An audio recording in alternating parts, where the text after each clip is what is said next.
guys! So it is the day before the eclipse, and we have got Storm Kathleen blowing outside ferociously, which has kept me awake for about 4 nights now with the woo. It sounds like some kind of bumblebees, giant bumblebees on steroids, wielding chainsaws, and then their kind of souls leaving their body after they slice each other to pieces. That's how I can describe the sound effects coming from my windows and chimney as a result of the storm. We also had not me personally, but there was also the earthquake in New York as well, which was highly unlikely. And so one of the sort of messages that has come in, along with a load of other weird things, is the winds of change are blowing in. And I feel like that noise keeping me awake all night, it's like, it will not be ignored. And, the earthquake is like shaking the earth. It will not be ignored. And it's like shaking us into some kind of awakened state, or like listen up, like really calling to us, really trying to get our attention. A wake up and a shake up. So yeah, the other thing that had come to me yesterday was aging is coming for us all. That was a bit like, whoa. Not really sure where that one came from. And then I don't know if you know that song High Voltage. It was like from the year 2002 by Electric Six. It's like danger, danger, high voltage, when we touch, when we kiss. Do you want to know how we keep starting fires? That has been randomly like popping into my head. And so I'm quite interested to see what comes out on the table. First of all though, let's have a wee look-see at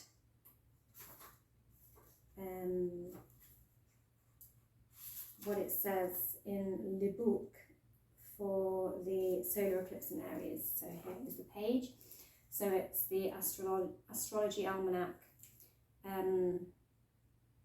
by Emma Howarth, which I've read from quite a few times. So it says, brace yourself for a next level awakening, revelation or sudden change. This is tomorrow on the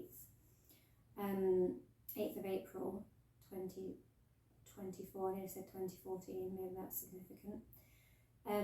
Something 10 years ago. Revelation or sudden change. There is an intensity to this solar eclipse, partly as a result of the planetary pileup surrounding it, and partly because everyone is talking about it. That might feel too hot to handle at times. Taking place in fiery areas, this eclipse invites us to face our shadows, choose the most authentic path forwards, and be who we really are. Set to be the most watched celestial event in history, this total eclipse of the sun will be at least partially visible across North America.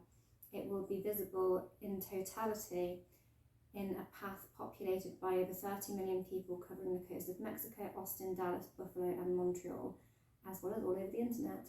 So yeah, you can probably live stream. I live streamed some of the lunar one, so I'm probably going to live stream some of this one as well, because it won't be visible in the UK. Try a candle meditation to help you focus, look within and tune into the message and revelations of this total eclipse.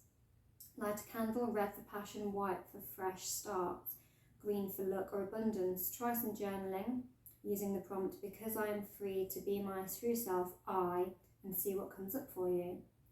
When you feel ready, gaze into the flame of the candle and invite the message you need most to come to you.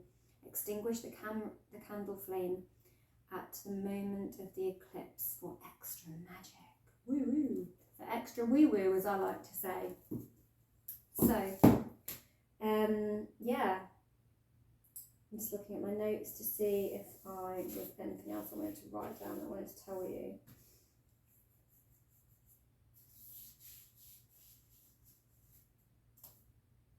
No, there was not. Oh yes, there was. I watched someone else's video earlier where an Oscar Wilde quote came out, which really was poignant to do with some of those things that have been coming up for me. The soul is born old but grows young. That is the comedy of life. And the body is born young but grows old. That is life's tragedy. And that quite hit me because of that message that I got in about aging. It's coming for us all, whatever that means. Right. So, what shall I start with? I'm going to go with some light seers. I might go with some sparkle weights. I'm also going to do something darker. I don't know if that's going to be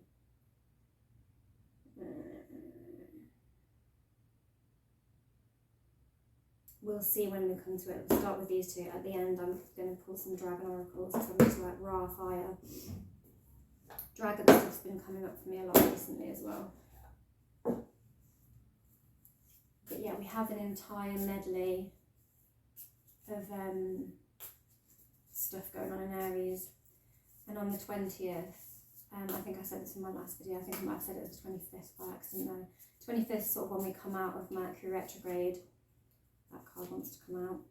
On the 20th, we are having Jupiter, that one wants to come out, and Uranus conjunct. And so that is another great big, like rebellious kind of, like, that one wants to come out.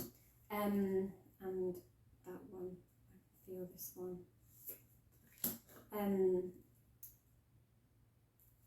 Yeah, Jupiter expands whatever it touches, and being it's going to almost be touching Neptune, and Neptune is like the planet of like rebellion and you know, forward sort of movement, like advancement, and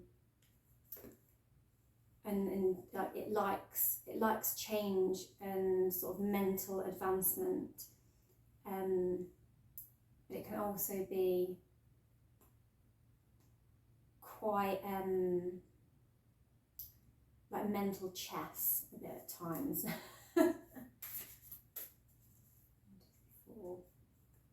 We'll go with those four, so it felt like a stalled deck for a minute. The Devil in reverse, wow. 10 of Cups,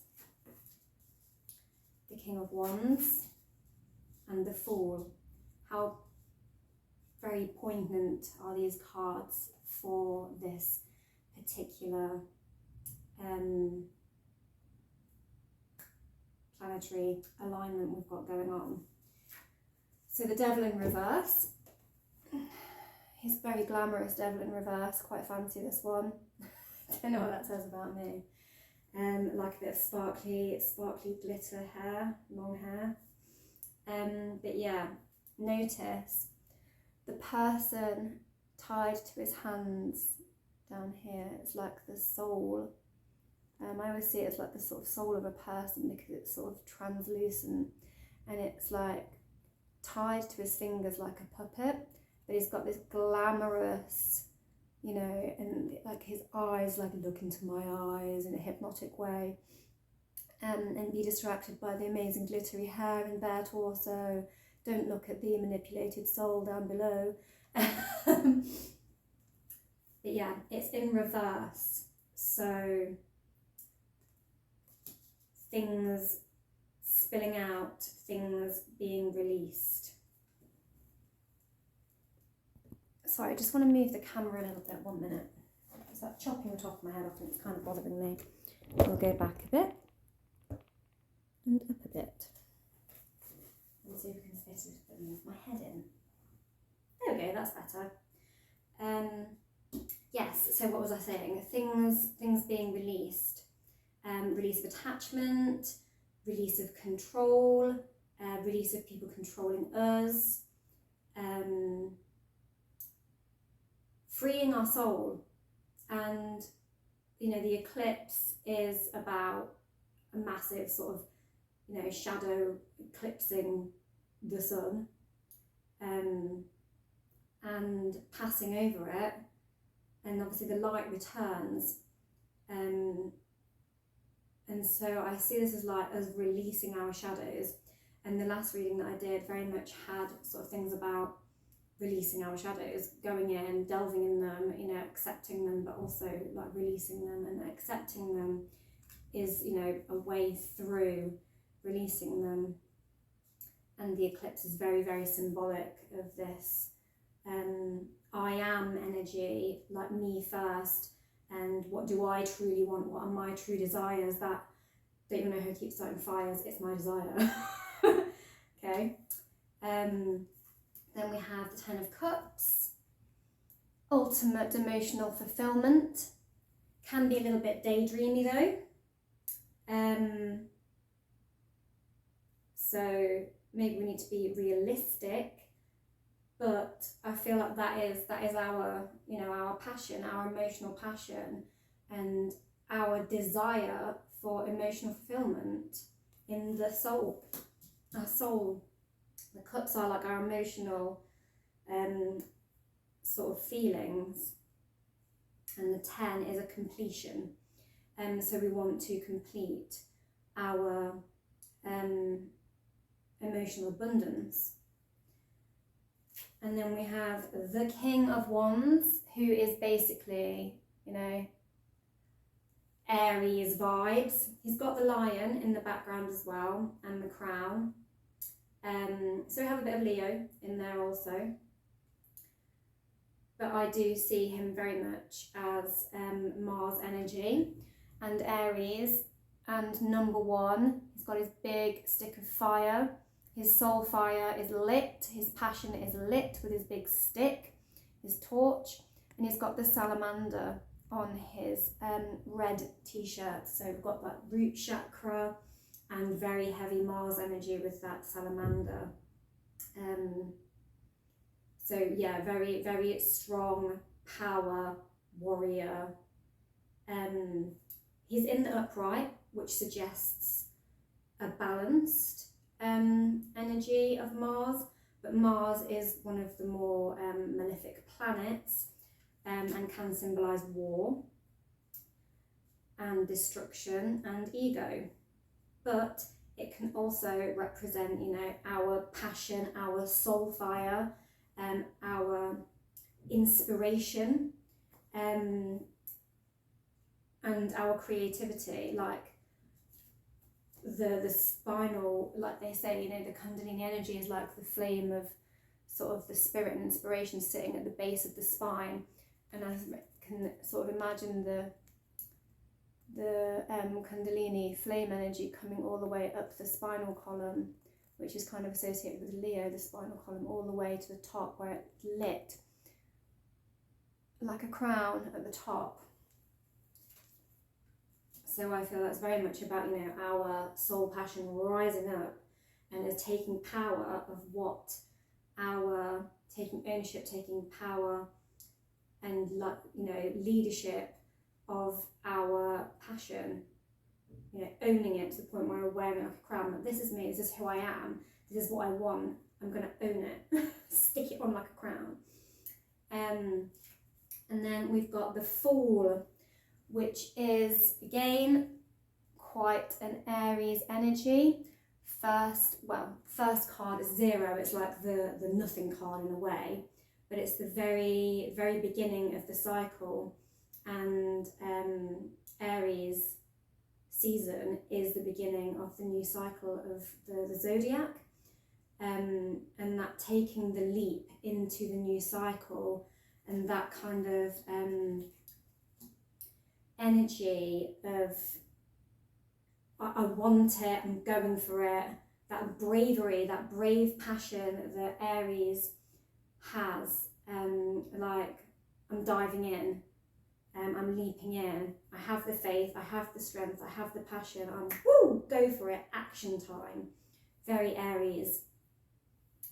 So far, quite positive. Well, very positive actually, I would say.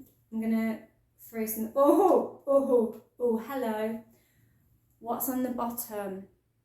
As soon as the first thing I see when I open the groovy groovy, glittery spring weights, but the tower, and I am going to stick that on the table, because if that is not danger, danger, high voltage, and some of the energy of, you know, eclipse, you know, tearing it down to start again, you know, I don't know what it is. I feel like that is an overall sort of energy coming out, so I'm going to stick that at the top. It's like that lightning bolt coming down and striking, forcing change. Woo! We've got a few throwing themselves out at me. We have got 5 of Pentacles. No, sorry, 6 of Pentacles. No, it's not. Ooh, I'm feeling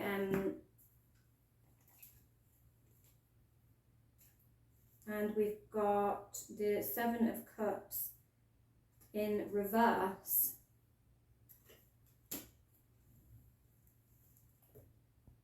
So I'm going to flip the camera so you can see all of this on the table. One moment. Right, so I accidentally said, I don't know whether I said, I don't know what came out of my mouth. I said 5, no it's 6. But I don't know if I said Cups or Pentacles. The reason I wanted to flip the camera so you can properly see is for some reason my brain, when I pulled this card, was telling me that I was meant to be looking at the 5 of Cups, and I was seeing a picture of the 6 of Pentacles, and so my brain started going a little bit mental. But that tells me, obviously the 6 of Discs or Pentacles or whatever you want to call it, that is the moon in Taurus, and so it's, yeah, about deep feelings in like a subconscious way, because of the moon being our deep emotions. And it's about having physically accomplished something and being deep down like really sort of proud of ourselves. He's got the scales here though, and that, so they are weighing something up, and it's, you know, it does a little bit on this version concern me somewhat that the people are down on their knees begging while he sort of dishes out small change. Oh my God, what was it someone said to me earlier? Oh my God. Right, so somebody said to me earlier, in the words of Banksy, I work in a school art department, and we were planning the work for tomorrow because we're lastminute.com. And one of the teachers said, in the words of Banksy, for the project that we're doing, this thing, we're collaging words, we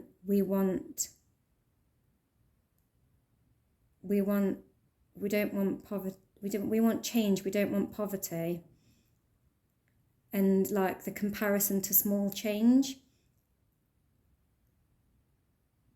we want change, not poverty.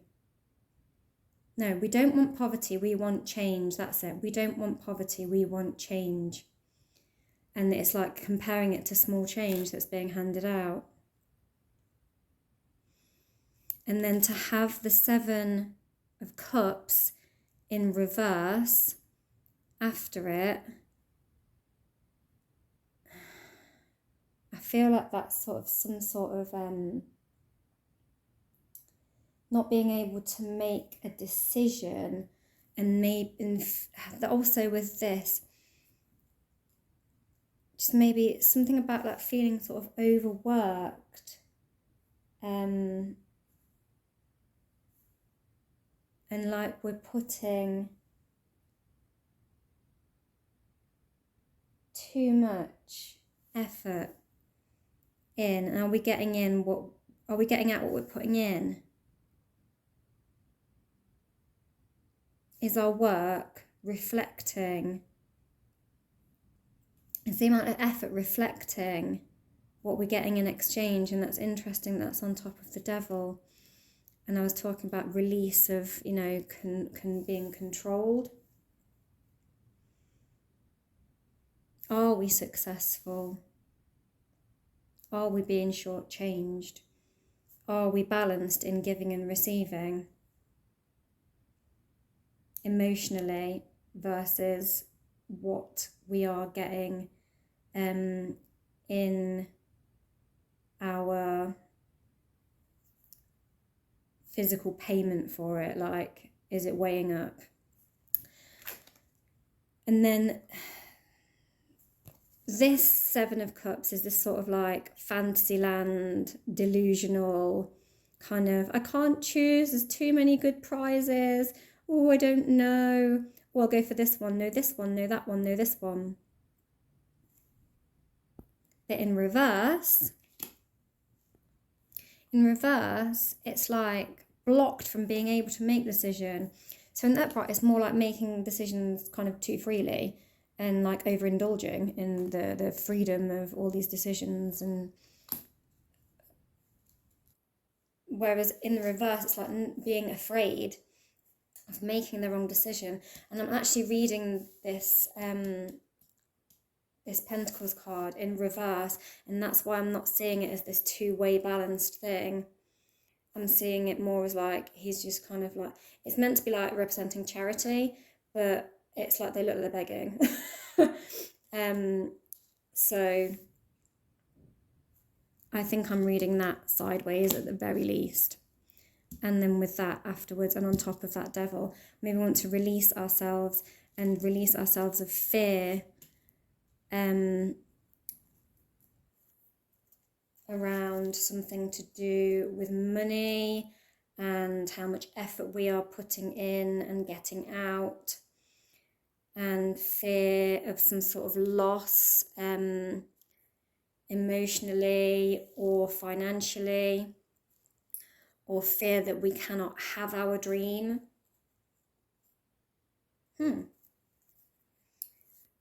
Let's see what's next.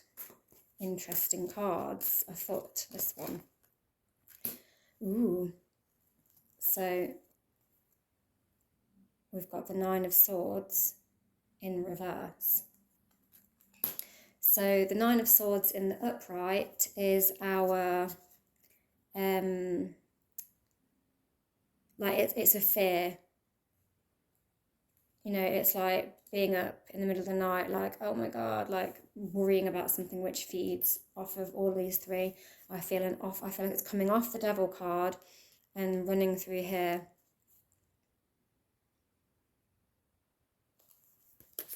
Interesting. But in the reverse, Ace of Swords in reverse. Oh, the deck is upside down though now. So I'm going to put them upright because actually I had the whole deck upside down then.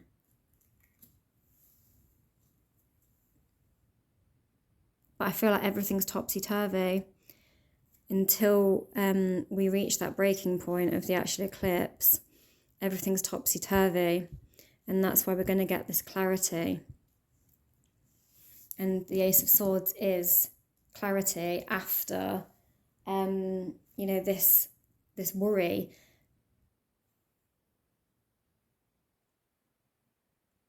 Like after the spending all our time worrying and up all night worrying sort of thing, like I have been up all night with the messages of the wind, storm Kathleen blowing through my window, wailing at me all night. And look at the little like demon dog as well. I don't know if you can see that. There he is. There is a demon dog lurking, and he's watching through the swords, and he's got the fire, and he's on top of this card with the fire. So yeah, it's what is it? It's something in Gemini. Is it Mars in Gemini? There's that fire for Mars, and it's landed on top of this very Mars heavy card, interestingly, as I said earlier, I felt like a lot of Mars energy coming off of that. And so that's that overthinking, basically, complete overthinking.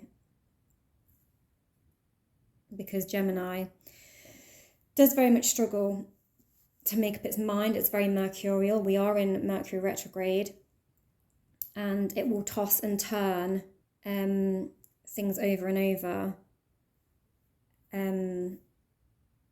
not really coming to any actual conclusion or decision.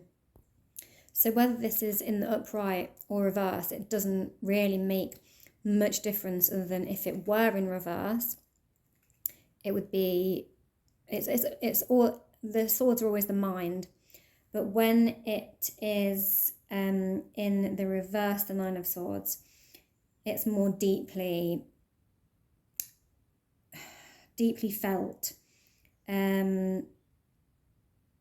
It's more attached to our self-esteem, like not just little babbling thoughts. It's more deeply rooted, and potentially a more long-serving problem, like an actual depression or paranoia. But like I said, I had the whole deck upside down, so whatever resonates with you there.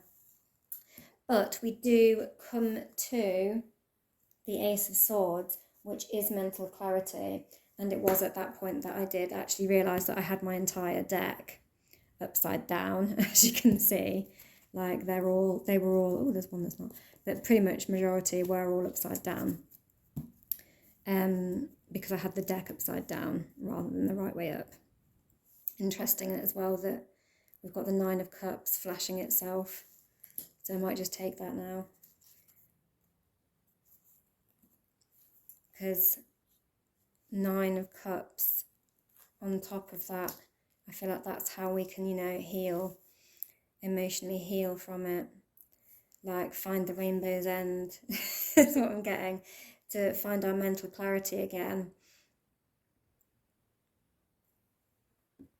Because that is, Pisces, it is Jupiter in Pisces, like expanding our emotional fulfillment. And Pisces, has a lot of sort of deep spiritual healing. And I feel like that's the only way we're going to get past these 9 swords, is with 9 cups. Interesting. Maybe there's a cup for every sword. But like I said, I think this shake-up of the eclipse, this tower, where everything's sideways, it's up, it's down, it's all over the place, because it's also Mercury retrograde. Everything feels very wonky and confusing, but this tower is going to come in.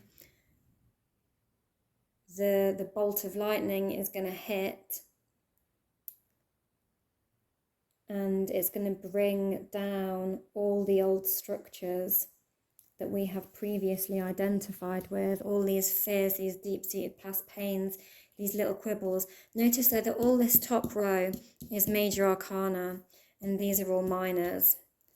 So I feel like, this base, these base cards that I threw originally with the Light Seers and the Tower, all of this trumps these smaller energies. And it will, lightning will strike, and it will surpass all of these quibbles of the minors, until we find our clarity again. Righty ho. I'm going to take one more from my sparklies for the Ace of Swords. What's the clarity? It's flipped over the Hermit. Can you see that? I love the Hermit in this deck. So pretty. Look at his magical cape. So fancy. The most fancy of hermit shrouds that I ever saw. And look at him shining his light on the rabbit. How cute. So yeah, the Hermit is about going within and finding that inner light, and what we were talking about, channeling that inner light up there, up the spinal column to the crown chakra. And the Ace of Swords is about, you know, similar, sort of finding mental clarity. How are we going to find our mental clarity?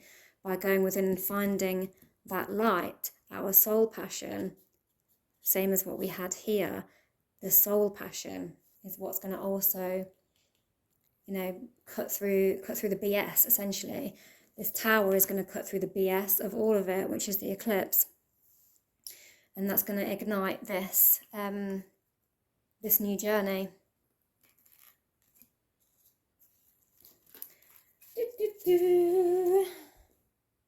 I was going to take shadow cards, but I feel like the minor arcanas have kind of brought out, actually the more light-hearted genre cards have weirdly reflected the darkness in a way. I'm going to take some from the Enchanted, these guys, the Enchanted Forhaxa Tarot, because they're quite balanced. They're like not really light and not really dark. They're like about there being darkness and lightness in all, and they don't they're like non-gender sort of. They're about all the qualities being in all of us. So let's go with balanced cards. The High Priestess, the Moon in reverse, and the Magician.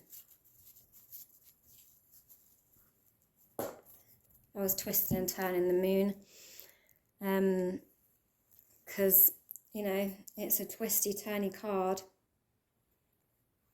Because we've got those reflections, it works both ways. And I said most of these cards kind of work both ways. But the Moon card in this deck I do particularly love. So we've got the light and the dark.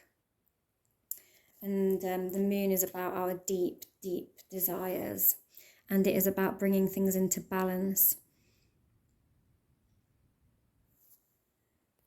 The Moon is very Piscean, and obviously there's the two fish with Pisces, and one is sort of swimming up to the North Node or the ecliptic, and one is sort of swimming down and trying to balance that out.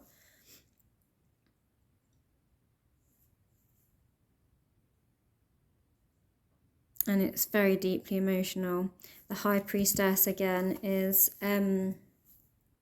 about balance, about being balanced in our emotions, about having mastered the art of balancing our emotions. And it's funny that it came out after the Hermit, and talking about balancing our emotions and healing through sort of Pisces with the cups.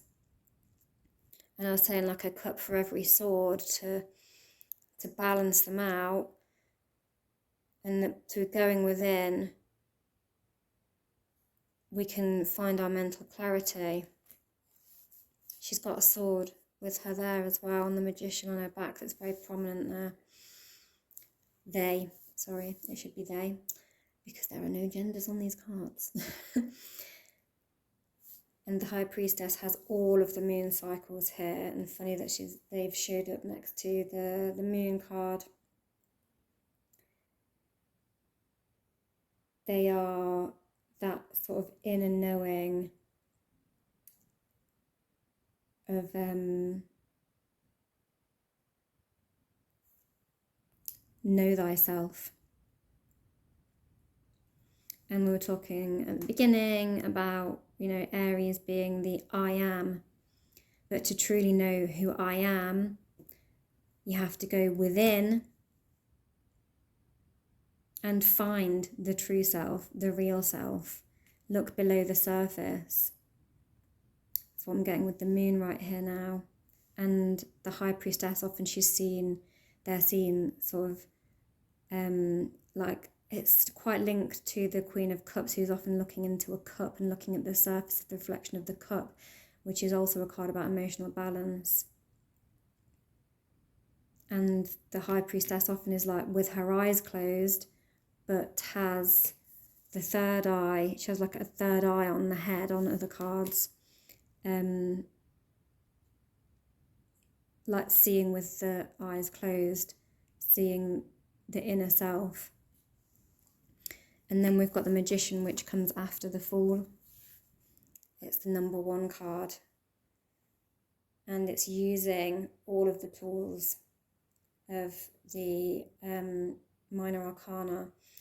The Wands, the Cups, the Pentacles and the Swords, all together to set about the journey in a sort of balanced way. And the Magician, when the Magician is balanced, they are using all of these tools in a balanced way to, set out upon their journey and go get it.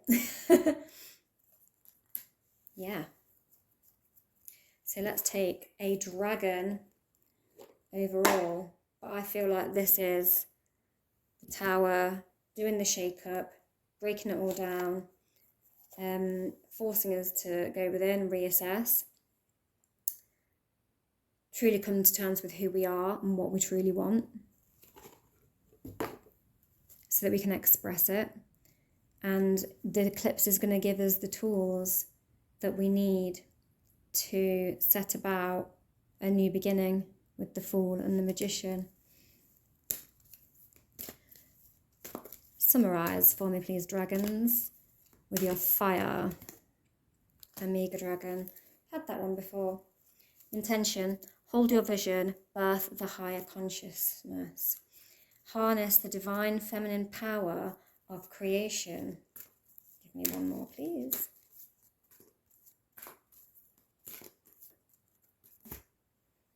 Earth and fire dragon. Whoops, knocked the camera over nearly.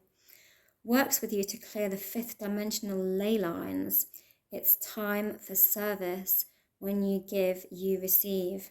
That's almost going back to that 6 of Pentacles there, isn't it?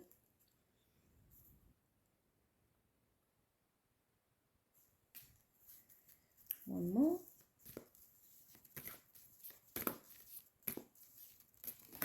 Ooh, this one.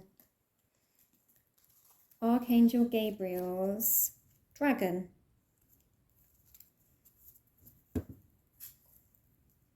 Brings purification, self-discipline with speed, ascension, and bring joy. You can carry Archangel Gabriel's diamond. Wow. So yeah, truth and answers. It's often like when you're lost and you're looking for answers, you ask Archangel Gabriel, and he shines the light and clarifies. It's interesting, we've got a very watery, earth and fire, and then finally our sort of sword-like energy. I'm pretty sure often Archangel Gabriel is represented by the Ace of Swords and like the swords type energy as well.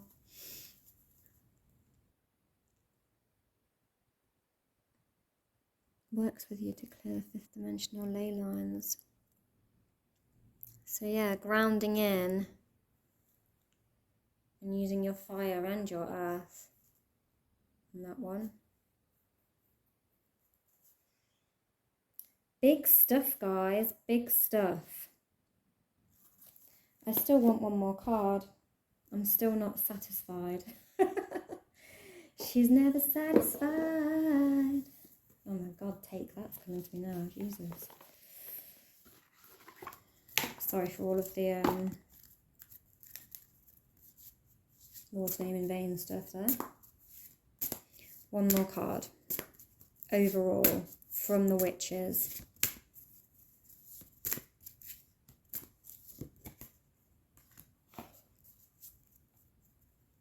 Prayers and wishes.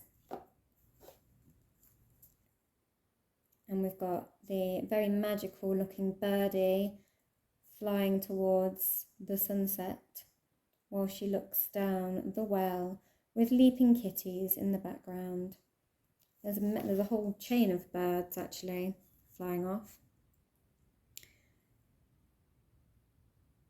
So yeah, answered prayers and wishes through the eclipse. And if we go within and we trust the process,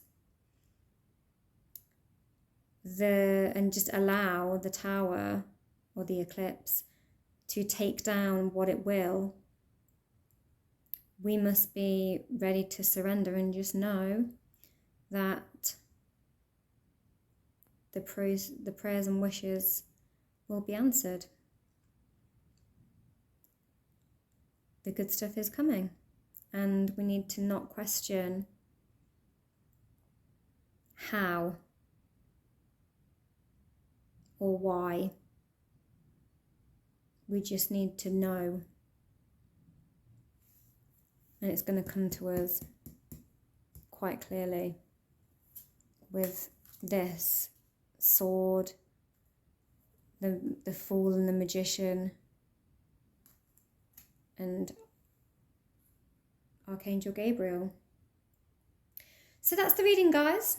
Happy eclipse. See you on the other side, because apparently nothing will be the same afterwards as before the eclipse and after the eclipse. So see you on the other side of the eclipse.